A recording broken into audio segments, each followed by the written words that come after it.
안녕하세요 여러분, 노마드입니다. 자, 오늘은요 비단길과 초원길에 대해서 살펴보면서요 중국 북방과 중앙아시아 지형까지 앞으로 우리가 진행되어질 유목민에 대한 강의, 또 앞으로 진행되어질 흉노족에 관한 많은 이야기들의 토대가 되는 그런 지형과 지도를 같이 공부해보는 시간 갖도록 하겠습니다. 자, 이 지도를 오늘 완벽하게 숙지하시는 것이 오늘 강의의 목적인데요. 자, 우리가 한번 이 지도의 대략적인 모습을 살펴보겠습니다. 자, 여기가 우리가 알고 있는 중국인데요. 중국 서북부에 티베트 고원이 있습니다. 티베트 고원이 있고요. 자, 그쪽으로 서쪽으로 조금 더 진출을 하게 되면 파미르 공원이 보이죠. 이 파미르 공원은 세계의 지붕이다라고 그렇게 일컬어지는 고원입니다. 자, 그리고 파미르 고원과 티베트 고원 밑에 쪽으로 이제 히말라야 산맥이 있겠죠. 자, 그리고요 서쪽으로 조금 더 가볼까요? 여기에 아라레가 보입니다. 그 다음에 카스피해가 보이죠. 그 다음에 여기 지도에 잘려 있습니다만은 흑해가 보입니다. 그래서 다시요 흑해에서부터 다시 한번 와볼까요? 동쪽으로. 흑해에서 동쪽으로 가면 카스피해가 보이고요. 카스피해에서 동쪽으로 가면 아라레가 보이죠. 이 카스피해하고 아라레 같은 경우에는 육지 속의 바다라고 할 정도로 그렇게 큰 호수라고 할 수가 있겠습니다. 자, 아무튼 아라레 동쪽 요 지방을 일컬어서요 이제 중앙아시아라고 합니다. 이 중앙아시아요. 여러분 중앙아시아에는 5개 국가가 있습니다. 이제 차츰 나올 겁니다. 그 위쪽으로 가보시죠. 중앙아시아 위쪽을 가보면요. 카자흐 초원이라고 나오네요. 그 다음에 카자흐 초원 옆에 가면 여기가 알타이 산맥인데요. 알타이 산맥을 동쪽으로 넘어가면 몽골 초원이 나옵니다. 자, 대체적으로 이 정도만 우선 알아두시고요. 그 다음으로 강의를 진행해 보겠습니다. 자, 유라시아 초원입니다. 이 지도에서요, 카자흐 초원, 몽골 초원 있죠. 이것을 일컬어서 유라시아 초원이다 이렇게 얘기합니다. 여기가 알타이 산맥이 나오는데요. 알타이 산맥 서쪽에 카자흐 초원이 있고요. 알타이 산맥 동쪽에 몽골 초원이 있죠. 그래서 동경 30도에서 120도, 30도에서 120도, 북위 35도에서 50도 사이에 유라시아 초원이 넓게 펼쳐져 있습니다. 그래서 끝에 쪽으로 가면 유럽 헝가리가 나오고요. 그 다음에 동쪽 끝으로 가면 이제 만주평원이 나오죠. 그리고 그 만주평원의 끝자락에 내려가다 보면 우리 한반도가 보입니다. 그러니까 이 지도만으로 놓고 보아도 한반도는 이 유라시아 초원과 밀접하게 연관될 수밖에 없는 그런 지형적인 특성을 가지고 있는 것을 볼 수가 있습니다. 그래서 우리가 북방계의 영향을 굉장히 많이 받았다라고 하는 그것은요. 이 지도만 놓고 보아도 이 유라시아 초원의 지도만 놓고 보아도 우리가 충분히 알 수가 있는 것입니다. 이 유라시아 초원을 특별히 제5문명이다 이렇게 얘기하기도 합니다. 우리가 세계 4대 문명 하게 되면 뭐 메소포타미아 문명, 이집트 문명, 또 인도 문명, 중국의 황하 문명 이렇게 얘기를 하는데요. 자, 이 유라시아 초원은 제5문명이라고 하고요. 이 유라시아 초원은 역사상 수많은 유목민들의 고향이자 그들의 터전이 되었습니다. 그래서 비교적 이렇게 자유로운 이 초원을 통해서 동서양이 서로 융합을 하고 서로 교통하는 그런 굉장히 중요한 위치가 바로 유라시아 초원이 되겠습니다.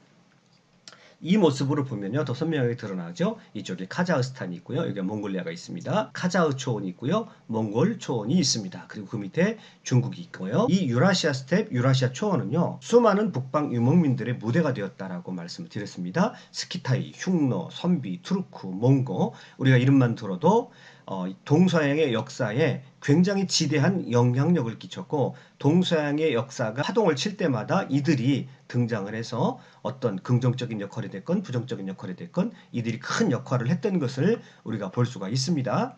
자, 그다음 이들은요 동서양 문명의 가교 역할을 했는데 가교 역할을 할 뿐만 아니라 더 나아가서 굉장히 능동적인 역할을 했었기 때문에 이 북방의 유목민들을 알지 못하면 사실은 우리가 큰 역사의 한 줄기를 잃어버리는 그런 셈이 되는 것입니다. 또 하나 아까도 말씀드렸습니다마는 초원길 동쪽 끝자락에 한반도가 위치하고 있죠. 그래서 당연히 이 지도만으로 놓고 보아도 한반도에도 깊은 영향을 주었던 길이 바로 이 유라시아 스텝, 유라시아 초원이라 이렇게 얘기할 수가 있겠습니다. 자, 그런데요. 기원전 2세기 초가 되면 중국을 한 나라가 통일을 하죠. 유방에 한나라가 통일을 합니다. 그런데 거의 비슷한 시기에 북방의 초원에도요. 몽골 초원이죠. 몽골 초원에도 흉노라고 하는 거대한 대제국이 등장하게 되는데요. 이들의 지도자가 그 유명한 묵돌선우와 한고조 유방입니다. 그래서 이 선우라는 말 자체가 왕을 의미하는데요. 이 묵돌선우가 흉노족, 여러 흩어져 있던 흉노족을 비롯한 여러 유목민들을 통합을 해서 흉노 대제국을 이루고요. 그 바로 비슷한 시기에 한고조가 한나라를 통일을 해서 중국을 통일해서 한나라를 세우게 되고 황제가 되는 것입니다. 당연히 비슷한 시기에 그들이 지배자가 되었기 때문에 두 세력 간의 갈등이 벌어지겠죠. 그래서 최초로 한고조와 묵도선우가 붙었던 전투가 백등산 전투라고 합니다. 그런데 여기서요. 유방이 사정없이 깨지게 됩니다. 그래서 백등산에 일주일 동안 갇혀서 거의 굶어 죽을 그런 형편에 처해 있었는데 겨우 이 묵돌의 아내 연지에게 뇌물을 주고 풀려날 수가 있었습니다. 자, 이 부분은 제가 별도 영상을 찍어서 여러분에 올릴 텐데요. 아무튼요, 이 한 고조 유방이 묵돌 선우에게 굉장히 수치스럽게 패했던 이 전투를 평성의 치, 평성의 수치다라고 그렇게 얘기합니다. 중원의 사람들 입장에서는 굉장히 수치스러운 일이죠. 그 이후에 만리장성을 경계를 해가지고 양국의 경계를 삼고 상호 형제 관계를 맺고 한나라 공주는 흉노 왕에게 시집을 보내고 매년 흉노에게 옷감과 음식을 보내야 되는 굴욕적인 협정을 체결하게 됩니다. 그러면 상호 형제 관계라고 했는데 형제가 말이 좋아서 형제 관계죠. 형님은 흉노가 되는 거고 동생은 한나라가 되는 거죠. 자, 이 한 고조와 묵돌선우가 격돌을 해서 그 이후에 한 5, 60년은요. 이 한나라가 이 흉노족에게 엄청나게 시달림을 받게 되고요. 쉽게 말하면 조공을 바치는 그런 아주 굴욕적인 외교를 펼쳐야 했다는 것입니다. 특별히요, 또 하나 재밌는 것은 묵돌선우가 여태우에게 편지를 보냅니다. 고조가 죽은 다음에 여태우가 집정했던 그런 시기가 있었죠. 여태우에게 이 묵돌선우가 아주 굴욕적인 편지를 보내는데요. 이런 내용이라고 합니다. 당신도 홀로 됐고 나도 혼자 있고 뭐 둘 다 즐거운 일도 없고 어떠신가요? 있는 걸로 없는 것을 바꿔보심이. 자, 굉장히 모욕적인 그런, 지금으로 따지자 그러면 성희롱에 해당하는 모욕적인 편지를 보낸 것입니다. 그래서 이때 이 여태우가 너무너무 화가 나가지고 당장 흉노족을 정벌하라 합니다. 번쾌가 등장합니다. 10만 명만 주시면 제가 당장 이놈들을 쓸어버리겠습니다 라고 하는데 이때 또 계포라는 사람이 등장을 합니다. 자, 한고조 유방은 40만을 가지고도 백등산에서 수치를 당하고 겨우 살아왔는데 10만 명을 가지고 한다는 것은 말도 안 됩니다. 이것은 아부하는 겁니다 라고 계포가 이 전쟁의 불가함을 얘기합니다. 그만큼 흉노는 감히 그 당대의 한나라 국력으로는 이 흉노족을 어떻게 해볼 수 있는 그런 나라가 아니라고 하는 것입니다. 할 수 없이 이 대단한 저자 여걸 여태우가 나는 나이가 들어서 당신의 요청에 응답할 수가 없어 라고 수치스러움을 감추고 정중하게 거절해야 됐던 그런 일이 있었을 정도로 흉노족의 기세는 대단했습니다. 이게 한 5, 60년 정도 이런 분위기가 유지됩니다. 그래서 한나라 초에 한나라가 이제 국력을 차근차근하게 쌓아놓고 한 무제 때가 되어서 이제 나라의 국력이 어느 정도 차올랐다 생각을 했습니다. 그래서 한 무제 때 흉노를 정벌하려고 합니다. 자, 그런 마음을 먹고 있는데요. 마침 흉노족의 포로 하나가 이런 얘기를 하는 겁니다. 흉노가 월지와 싸워서, 여기 월지가 보이죠? 이 월지와 싸워서 그들의 왕을 죽여가지고 두개골로 술잔을 만들어 사용하고 있으며 월지 부족들은 멀리 도망가서 숨어 살면서 항상 흉노에 대해서 원수를 갚으려고 하나 함께 공격할 그런 동맹국이 없어서 찾고 있다라고 하는 그런 얘기를 듣게 됩니다. 그래서 그때 마침 잘 되었다. 나도 흉노를 정복하라고 싶었는데 잘 되었다 싶어가지고 한 사람을 부릅니다. 그 사람이 바로 그 유명한 장건입니다. 그래서 이 사람을 기원전 141년에 월지국과 동맹을 맺기 위해서 서방으로 파견을 합니다. 그러나 가다가 흉노족에게 잡혀가지고 10년 동안 흉노족의 포로로 잡혀 있었고요. 거기서 결혼을 해서 애까지 낳았습니다. 그리고 10년 만에 탈출해서 이제 겨우 이제 월지국에 가서 동맹을 맺으려고 했지만 월지국은 이미 이 땅에서 완벽하게 적응했고 이 땅이 더 좋으니 우린 흉노와 싸우지 않겠다라고 그렇게 얘기합니다. 그래서 할 수 없이 이 장건이 돌아왔는데요.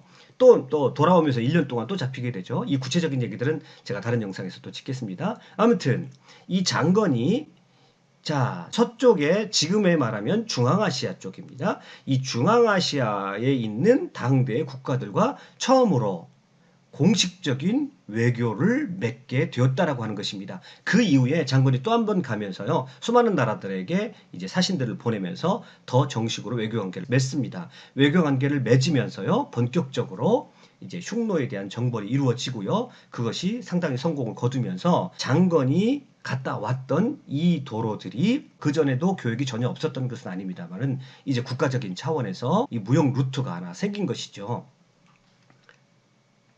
자, 이게 장건이 갔던 그런 길입니다. 장안을 출발해서요, 갔다가 자, 흉노족에게 10년 동안 잡혀 있습니다. 그래 다시 탈출을 해가지고 그가 원했던 대월지를 갔습니다마는 대월지에서 소정의 성과를 거두지 못하고 다시 돌아오다가 또 여기 흉노족에게 1년 동안 잡혀 있다가 또 다시 탈출을 합니다. 그러면서 이 장건을 통해서요, 수많은 서역에 관한 정보를 갖게 되고요, 자신감이 생긴 한 무제가 흉노족을 정식으로 정벌하면서 이 장건이 갔다 왔던 이 지역, 넓게 이 지역이 모두 한나라의 땅이 돼가지고 한나라가 영역이 굉장히 커지게 됩니다.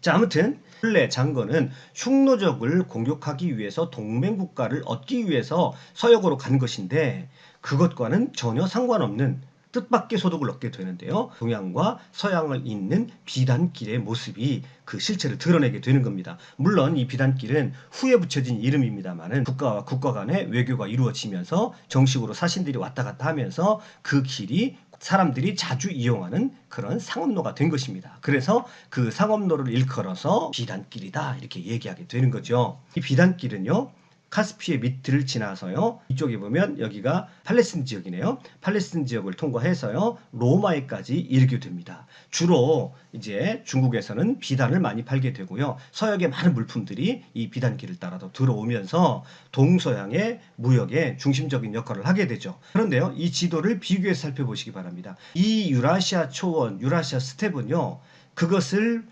길로 따지자 그러면 우리가 뭐라고 얘기했냐면 초원길이 되죠.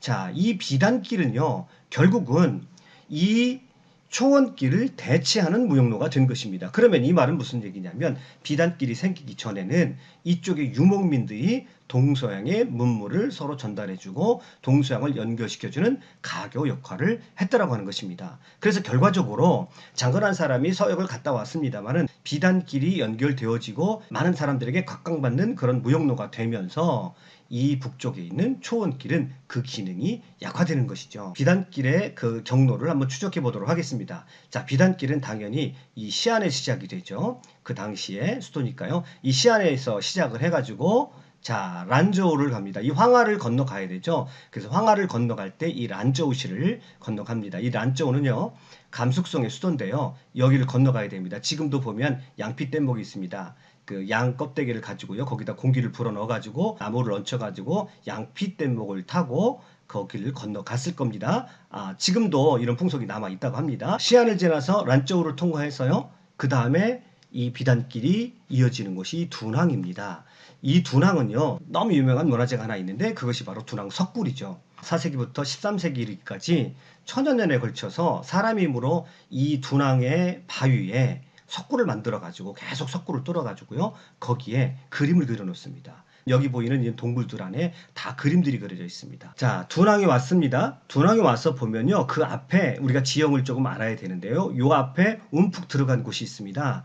요 지역을 일컬어서 타림 분지라고 하는데요, 타림 분지의 대부분은 타클라마칸 사막입니다. 이 타클라마칸 사막은요, 우리 한반도보다 약 1.5배 정도 큰, 사막 자체가 한반도보다 1.5배가 큰 지역입니다. 그리고요, 이 둔항에서요, 남쪽으로요, 티베트 고원 가를 쭉 가로지르고 있는 쿨룬 산맥을 볼 수가 있고요. 그 다음에 이 타클라마칸 사막, 타림 분지 북쪽에는요, 텐산 산맥이 펼쳐져 있습니다.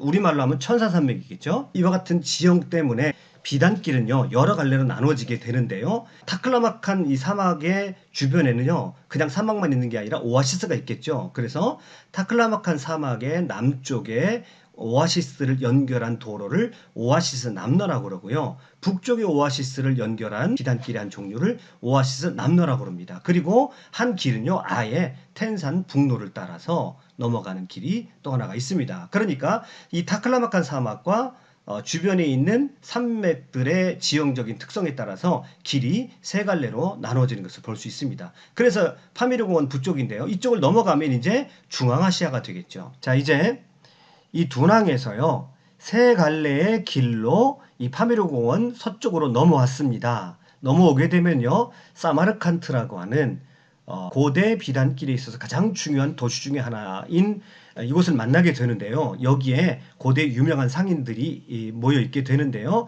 이 지역은 비로소 서방과 동방이 처음으로 만나는 문화의 융합지라고 할 수가 있겠습니다. 그래서 고대 비단길에 있어서 대단히 중요한 도시가 이 사마르칸트가 되겠는데요.